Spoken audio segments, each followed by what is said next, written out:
Institucionet e vujtjes së dënimit jo në pak raste janë vënë në qendër të debateve të ndryshme lidhur me futjen e sendeve të ndaluara në to. Të dënuar dhe të paraburgosur janë gjatë kontrolleve rutinë që ka për detyrë të bëjë Drejtoria e Përgjithshme e Burgjeve, janë kapur me sendet e ndaluara. Mund të na thoni si paraqitet situata në këto momente në burgjet tona? Në institucionet e ekzekutimit vendimeve penale ka stafe policore që merren me kontrollin e personave, duke qenë tu familjarët dhe të dënuarve apo të paraburgosurve, për kontrollin e tyre për mos lejimin e futjes së sendeve të ndaluara në për këto institucione. Pra, kemi stafe policore të cilët ushtrojnë kontrolle që tek familjarët e të dënuarve brenda kuadrit ligjor, duke ruajtur të gjitha normat në zbatim të ligjit për institucionet e ekzekutimit vendimeve penale, por stafe të specializuara në Drejtorinë e Burgjeve, por dhe në këto institucionet e ekzekutimit vendimeve penale, ushtrojnë kontrolle në ambientet e ndryshme të burgut për posedimin e sendeve të ndaluara nga të dënuarit apo të paraburgosurit.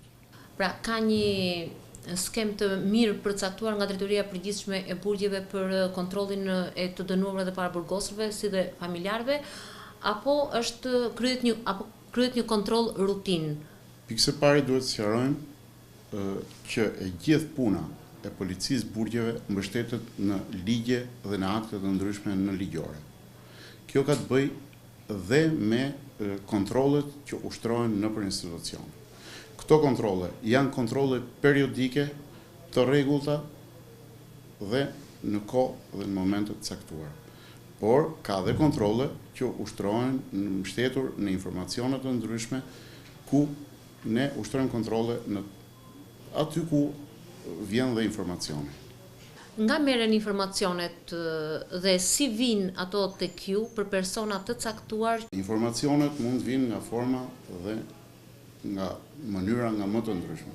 Qofshin këto nëpërmjet lidhjeve të ndryshme që ne kemi ose policia burgjeve ka, por qofshin këto edhe nëpërmjet ndjekjes në dinamik të aktivitetit apo të veprimtarisë që të dënuarit mundohen të bëjnë brenda në burg në kundërshtim me rregulloret apo ligjet e shtetit. Kohët e fundit kemi dhe ndalime të punojësve të policisë së burgjeve. Kjo për shkak se ata janë ndaluar duke futur sende të paligjshme personave të caktuar në burgje. Si paraqitet situata në këto? Atëherë, do doja të nënvizoja një herë në radhë të parë që në kuadrin ligjor në sistemin e burgjeve janë bërë disa ndryshime, e para njerë në konceptin e sendeve të ndaluara. Pra janë bërë ndryshime në kodin penal, ku personat të cilët tentojnë të fusin sendet të ndaluara në burg, përgjigjen para ligjit në bazë të dispozitave të kodit penal. E thash edhe më lartë që kontrollet janë periodike, por dhe në bazë të informacione. Kemi kapur kohët e fundit, kemi pasur, po keni të drejtë, kemi pasur raste të kapjes dhe bllokimit të mjaft sendeve të ndaluara, siç mund të jenë celularet e ndryshëm apo lëndët e ndryshme narkotike. Dhe rastin që ju thatë para disa ditësh në burgun e Firit. Me daljen ose me bërjen e ndryshimet e kryera në kodin penal, është minimizuar futja e sendeve të ndaluara në institucionet e ekzekutimit vendimeve penale. Mund të ja u them të shtrirë në kohë që duke u perfeksionuar dhe puna e policisë në burgje, ka ardhur rezultati ku ne kemi kapur jo vetëm të punonjësve të policisë për tentativa të ndryshme për futjen e sendeve të ndaluara, por dhe të mjaft familjarëve të tjerë. Cila është mënyra më shumë që përdorin familjar ose punonjës policie për të futur në një të ndaluar? Format dhe metodat që ata mund të përdorin janë nga më të ndryshmet. Megjithatë, nga ana jonë është punuar goxha, si drejtori burgjesh, është punuar goxha për ngritjen profesionale të stafeve policore për metodat dhe format që përdorin familjarët, por në disa raste shumë të minimizuara dhe të stafeve të policisë. Pra, punohet periodikisht dhe rregullisht për ngritjen dhe profesionale të këtyre stafeve policore. Ne jemi në dijeni të shumë rasteve ku persona të dënuar për krime të rënda, pra persona me rrezikshmëri të lartë shoqërore, ata dënuar me burgim të përjetshëm, ata dënuar me 25 vite, janë pajisën pothuajse periodikisht me telefona celular. Periodikisht nuk do ta pranoja, për arsye sepse thash edhe një herë, do të thonë që ne punojmë, stafet policore punojnë shumë fort për bllokimin e sendeve të ndaluara. Format dhe metodat janë nga më të ndryshme. Të dënuarit apo të paraburgosurit, por dhe familjarët apo lidhjet e tyre shoqërore dhe miqësore tentojnë dhe mundohen të fusin sendet ndaluara në institucione, qoftë nëpërmjet takimeve të ndryshme, por qoftë duke përdorur dhe mjete të tjera. Kemi pasur raste në sistemin e burgjeve ku ne kemi kapur dhe bllokuar sende apo familjarët apo lidhjet shoqërore të dënuarve dhe të paraburgosurve kanë tentuar të fusin sende edhe nëpërmjet pllumave. Kemi pasur 2 raste ku nga ana jonë si polici janë bllokuar. Pra, format dhe metodat që përdorin personat ndryshëm për të futur sende janë nga më të ndryshmet.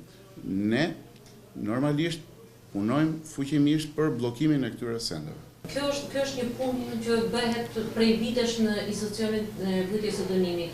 Por edhe përpjekjet e të dënuarve për të arritur qëllimin e tyre janë të vazhdueshme. Një prej të dënuar me burgim të përjetshëm, Admir Tafili, deklaroi në sallën e gjyqit se ai kishte kundësuar një ish të dënuar duke i sjell celulare në burgje dhe ai deklaroi me zë të lartë se unë i shes këta celulare në burgje me një tarif 400 euro.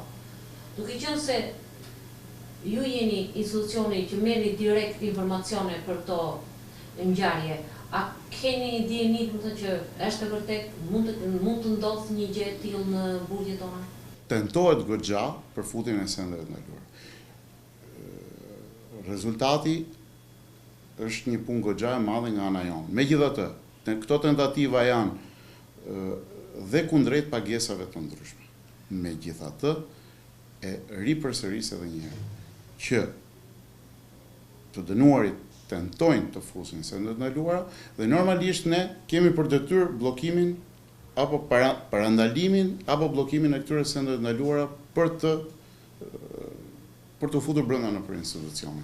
A mund të ekzistojë një skem Emil Filt, bashkëpunimi, drejtues institucioni polici burgjesh dhe të dënuar për futjen e sendeve të ndaluara kundrejt shumave? Nuk do e etiketoja skem. Mund të jenë lidhje të ndryshme familjare të dënuarve që mund të kompromentojnë persona të veçantë. Tentativa për kompromentimin e policëve të veçantë, por jo se mund të ekzistojë një skem Emil Filt don kompromentimi. Ka patur shumë raste kur në burgje janë futur edhe sende, edhe mjete të forta, mjete prerëse. Atëherë unë mund t'ju them që në lidhje me mjetet e forta apo mjetet prerëse, në pjesën më të madhe të rasteve, nga puna jonë dhe nga bllokimi i sendeve të ndryshme të ndaluara nga ana jonë, më shumë raste kemi pasur raste ku të dënuar apo të paraburgosur i prodhojnë në mënyrë artizanale këto mjete, qofshin këto prerëse apo mjetet të tjera të dëmtimit që mund t'i bëjnë bashkëvuajtësit e tyre. Ju jeni institucioni që prisni informata lidhur me çdo një situatë që mund të ndodhë në institucionet e mbrojtjes së dënimit ashtu edhe në paraburgim. A ka raste ku të dënuarit organizojnë, mund ta themi, sherrë me njëri tjetrin dhe tentojnë të godasin njëri tjetrin me mjete prerëse?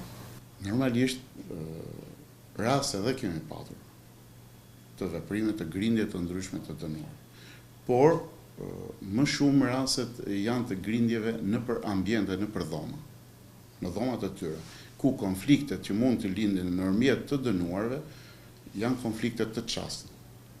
Ndërsa, përsa i përket konflikteve të ndryshme, që mund të kenë një shtrirje në kohë, apo dhe me veprimtarin kriminale të këtyre personave jashtë institucioneve, nga ana jonë punohet fuqimisht për grumbullimin e këtyre informacioneve, mos qënjes këtyre të dënuarve pranë njëri tjetrit në institucion, në të njëjtin institucion, apo në të njëjtët godina e tjera me radhë. Pra, punohet ku nga informacionet që ne mund të kemi, ku kanë pas konflikte në jetën e tyre jashtë burgut, atëre këta të dënuar qëndrojnë nëpër institucione të ndryshme. Cila është masa që merr Drejtoria e Burgjeve për personat e dënuar në rast se ata kapen me sende të ndaluara apo tentojnë të krijojnë grupe brenda burgut për të goditur një grup paralel? Kohët e fundit janë bërë ndryshime në kodin penal përsa i përket sendeve të ndaluara. E para njerë duhet të kuptojmë se kush futen ke sendet të ndaluara. Mendoj ta theksoj këtë. Pra, ke sendet të ndaluara futen qofshin këto mjetet prerse që dëmtojnë jetën e të paraburgosurve apo të dënuarve, apo të stafeve, qofshin këto policore apo të stafeve civile që punojnë në institucionet tona. Pra, përveç mjeteve prerse apo mjeteve të tjera dëmtuese, në mjetet apo sendet e ndaluara futen edhe celularët apo drogat e ndryshme. Cili është burgu aktualisht që ka problemet më të mëdha? Nuk mund t'i vëmë dot në një balancë apo të veçojmë burgje. Çdo burg ka veçoritë e veta, ka specifikat e veta, ka dhe aktivitetin apo dinamikën e vet. Kemi burgje, ne burgjet i ndajmë në 3 kategori. Burgjet sigurisë zakonshme, burgjet sigurisë lartë, burgjet sigurisë zakonshme dhe paraburgime. Në përgjithësi, në pjesën më të madhe të rasteve, kemi pasur raste ku konfliktet kanë ardhur të çastit. Pra, si pasojë e një mosmarrëveshje të çastit ndërmjet paraburgosurve me njëri tjetrin apo të dënuarve. Ndërsa në rastet kur ne kemi informacione që mund të përgatitet diçka, atëherë menjëherë nga ana tona merren masa në të gjitha duke ushtruar kontrolle, duke bërë lëvizje të dënuarve të paraburgosurve për t'i siguruar jetën dhe vetë të paraburgosurve apo të dënuarve në këto institucione. Në burgje kemi një kategori të dënuarish të cilët janë përdorues të rregullt të lëndës narkotike. Dhe këta janë më të predispozuar për të siguruar këtë sasi lëndë narkotike me qëllim që të mos kenë probleme shëndetësore. Si procedohet në këto raste? Në radhë të parë, unë doja të vija në dukje një moment. Momenti i parë është që shërbimi mjekësor në burgje është 24 orë. Pra, kemi stafe mjekësore, por kemi dhe ndihmës mjek shërbim 24 orë. Pra, që në momentin e ardhjes të paraburgosurve apo të dënuarve në institucionet tona, ka një komision pritje.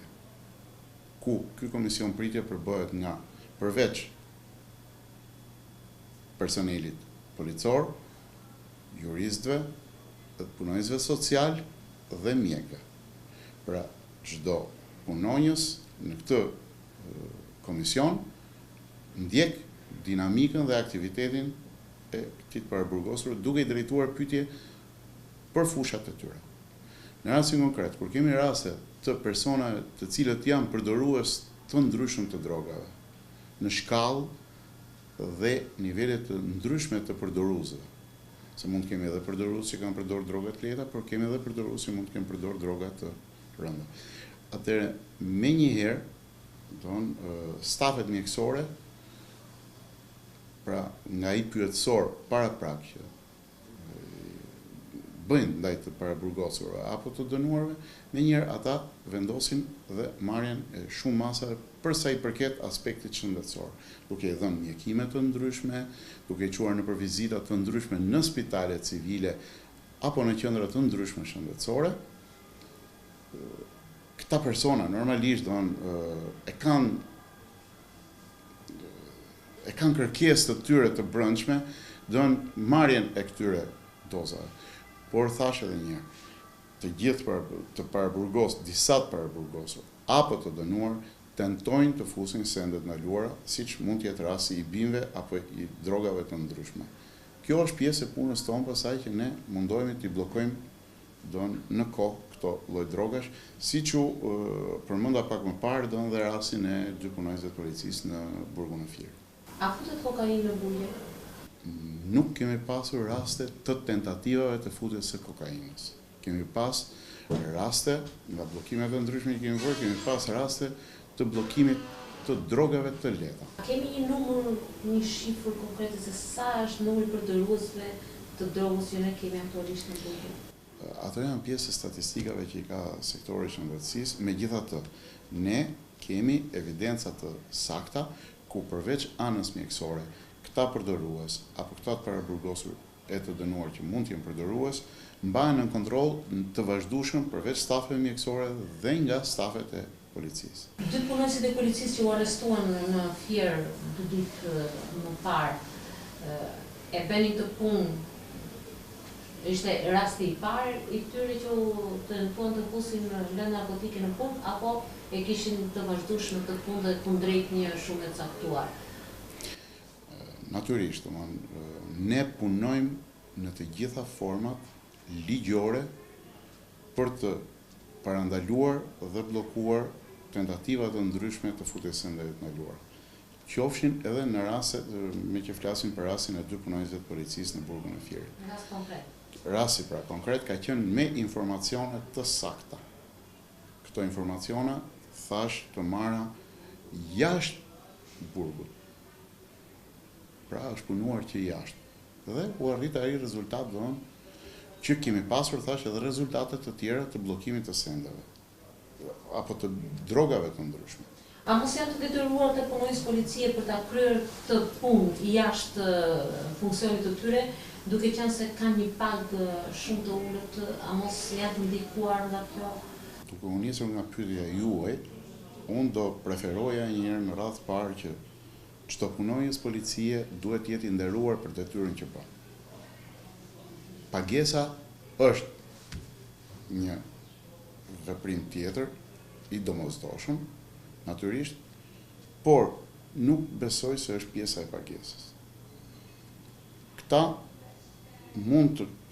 Këto veprime që i kryen, mund të kryen nga një detyrim shoqëror, miqësor, ka dhe tentativa ku punonjës policie mund të kompromentohen nëpërmjet shumave të ndryshme apo mjeteve të tjera, se nuk mendoj se mund të jenë vetëm format e vlerësimit në ana ekonomike, por mund të jenë dhe format të tjera